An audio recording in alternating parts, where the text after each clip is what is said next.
Hello बच्चों। नमस्ते, कैसे हैं आप सब लोग। उम्मीद है शानदार, जिंदाबाद, जबरदस्त होंगे। ये अपने आप को जबरदस्त रखने का प्रयास कर रहे होंगे, ऐसी उम्मीद करता हूं।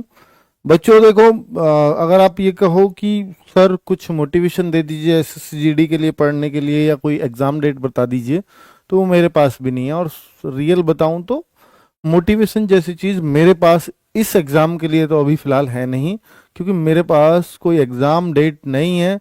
तो फिर मैं बच्चों को वो टारगेट दे करके मोटिवेट नहीं कर सकता। पर मैंने आपको एक प्रॉमिस दिया था कि जब मैं पिछली बार एनालिसिस के लिए आया था, कि अगले 2 महीने आप ये मान लो उसमें आपको या तो एग्ज़ाम डेट मिल जाएगी या आपका एग्ज़ाम हो जाएगा। और एग्ज़ाम डेट बहुत पहले नहीं पता चलेगी, इस बात को आपको मानना पड़ेगा। नहीं मानोगे तो फिर आपको दिक्कत होगी ही होगी। तो मित्र, आप ये मान करके चलें कि आपको अप्रैल और मई अपने मेहनत में गुजारने हैं, और अप्रैल अप्रैल में कुछ ना कुछ पॉजिटिव आपको खबर मिल जाएगी। एसएससी का शेड्यूल ही पूरा का पूरा डिस्टर्ब हुआ पड़ा है। आप देखो ना, 31 तारीख को 3 पोस्ट के फॉर्म आने थे, जिसमें एक सीजीएल के फॉर्म थे इंपॉर्टेंट, सिलेक्शन पोस्ट के फॉर्म थे, और एक फॉर्म थे एसएससी जेई के लिए। तीनों के फॉर्म 31 मार्च को या 30 मार्च को आने थे, और तीनों का ही अता पता नहीं है।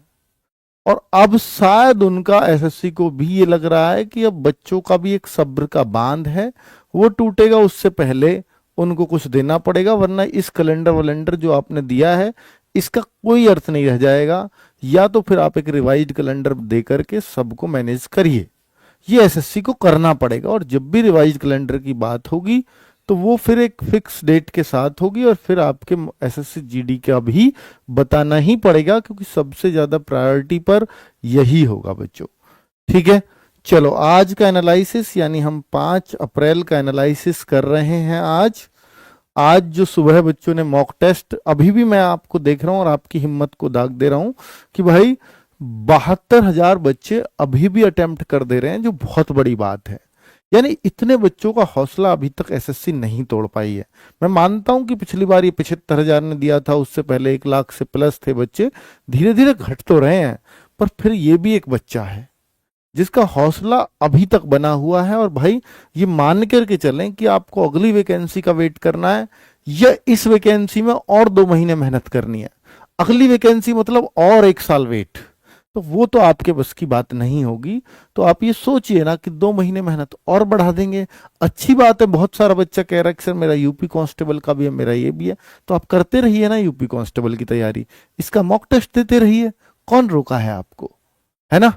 चलिए तो भाई देखो, टॉप 100 स्टूडेंट्स का आज स्कोर क्या है, 1,000 का क्या है, 2,000 स्टूडेंट्स का क्या है, 5,000 का क्या है। प्रैक्टिस सेट्स मैंने आपको बोला कि अगर आप कुछ भी नहीं कर रहे हो तो हर दिन का एक प्रैक्टिस सेट्स करते रहना, जो आपको यूट्यूब पे कराया जा रहा है। उसके अलावा तो और जरूरत पड़ेगी भी नहीं, है ना। तो भैया 10,000 स्टूडेंट्स यहां तक पहुंचे हैं आज। 20,000 बच्चे 112 का स्कोर पार कर रहे हैं। 30,000 बच्चे 104 से ऊपर हैं, और 40,000 बच्चा 95 से ऊपर स्कोर कर दे रहा है। तो मैं मानता हूं यार, 72,000 में से अगर 40,000 बच्चा 100 के आसपास आज के जैसे पेपर में पहुंच रहा है, आज का पेपर थोड़ा मुश्किल है, आज के जैसे पेपर में पहुंच रहा है, तो भी बड़ी बात है, ये छोटी बात नहीं है भाई। ठीक है, तो अगर मैं आपको बताऊं कि भैया आज सब्जेक्ट वाइज कितना स्कोर आपका अच्छा माना जाएगा, यानी मैं अच्छा 5,000 तक मान लेता हूं। हिंदी भाषी वालों के लिए भी, जिनकी हाई कट ऑफ जाती है जिन स्टेट्स की, उसके लिए भी ये अच्छा स्कोर है 5,000 तक। तो हिंदी 17-18 की आज अच्छे में मानी गई है, मतलब गुड स्कोर में ही है। जीएस 12-13 भी आज कर पा रहे हो तो ठीक ही है। और देखिए, एसएससी जीडी में नेगेटिव मार्किंग ना के बराबर होती है अगर 1/8 की होती है तो आप लोग सारे क्वेश्चंस टिक लगाने का प्रयास किया करो, वो बहुत नुकसान नहीं करती है। ठीक है, ये तो आप अपने मन में बांध ही लीजिए। 16-17 का आपका मैथ्स हो सकता था आज। 17-18 की एवरेज बच्चा रीजनिंग भी कर रहा है, और इंग्लिश वाले 17-18 की इंग्लिश भी कर दे रहे हैं। आगे अगर हम बात करते हैं भाई, आज का कट ऑफ क्या जा सकता है किन किन स्टेट्स का। ठीक है, तो वो स्टेट्स का कट ऑफ, भाई वो नंबर दिखाओ, तो किन किन स्टेट्स का क्या क्या कट ऑफ जा सकता है। तो अगर हम बात करते हैं तो यूपी, राजस्थान, हरियाणा, एमपी और बिहार, तो करीब 120 कट ऑफ, जो कि ठीक ठाक है भाई। आज का पेपर सर इतना मुश्किल है, हाँ पिछले वाले से मुश्किल है, 5 नंबर तक बच्चों के घट रहे हैं। आप देखो पिछली बार आपके क्या थे और इस बार क्या है।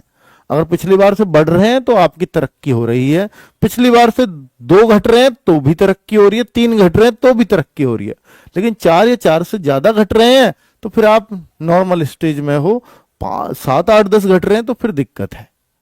तो पिछले वाले से आप कितना कम हो रहे हैं डिपेंड करेगा। उत्तराखंड, हिमाचल प्रदेश, न्यू दिल्ली और मैं कहूंगा कि झारखंड में चूंकि वैकेंसीज कम आ रही हैं, इस वजह से झारखंड भी इसी कैटेगरी में आएगा। 115 का स्कोर आपको करना होगा। वेस्ट बंगाल, महाराष्ट्र के बच्चों को 105 स्कोर भी सफिशियंट होगा। गुजरात, उड़ीसा, पंजाब, जम्मू कश्मीर और छत्तीसगढ़ को 95 के आसपास स्कोर लाना होगा। नॉर्थ ईस्ट के जो स्टेट के बच्चे हैं और असम, त्रिपुरा, उनमें नाम में लूं तो सब 70 के आसपास आप कर रहे हैं तो बहुत अच्छी बात है। असम वाले अपने आप को और 5 नंबर ऊपर ही रख के चला करो, क्योंकि असम में कंपटीशन थोड़ा सा ज्यादा है बाकी के मुकाबले। साउथ स्टेट और कर्नाटका का करीब 70 का स्कोर, 70 मार्क्स। तो अगर आप इतना कर दे रहे हैं तो एसएससी जीडी में आप सेलेक्ट होने के हकदार हैं आज के पेपर में। बाकी बॉर्डर एरिया, नक्सल एरिया थोड़ा सा कम जाएगा ही जाएगा बच्चों, है ना। असम से 80 हो रहे हैं तो बहुत अच्छा स्कोर है, टेंशन ही मत लीजिए। बाकी इसमें मेल फीमेल का मैं अलग अलग बताता नहीं हूं, क्योंकि मेल और फीमेल की इसमें कट ऑफ बहुत अंतर नहीं होता है बच्चों। और हाँ, वेस्ट बंगाल में बंगाली में क्लास, मराठी में क्लास, ये सब चीजें हमें करनी है आगे आने वाले टाइम में, तो वो सब होगा, चिंता ही मत करिए। पंजाब वाले बच्चों के लिए भी हम सोच रहे हैं, महाराष्ट्र वाले बच्चों के लिए भी सोच रहे हैं, असम वाले बच्चों को भी सोच रहे हैं कि उनकी अपनी लैंग्वेज में क्लास चले, असमीज लैंग्वेज में, जिससे थोड़ा सा बच्चों को ईज रहे। हाँ, दिल्ली पुलिस के रिजल्ट का, एसएससी का मैंने बोला ना ढसरा बिगड़ा पड़ा है, अभी कुछ भी कह पाना संभव नहीं है। तो मित्र, आज की आपको कट ऑफ मिल गई है, मिलते हैं अगले एनालिसिस में। अभी एसएससी जीडी में देने के लिए कुछ भी अपडेट नहीं है, फिलहाल आप अपनी पढ़ाई करते रहो, 2 महीने में एग्जाम हो जाएगा, इतना ही कहूंगा, इससे ज्यादा कुछ भी नहीं। Thank you very much.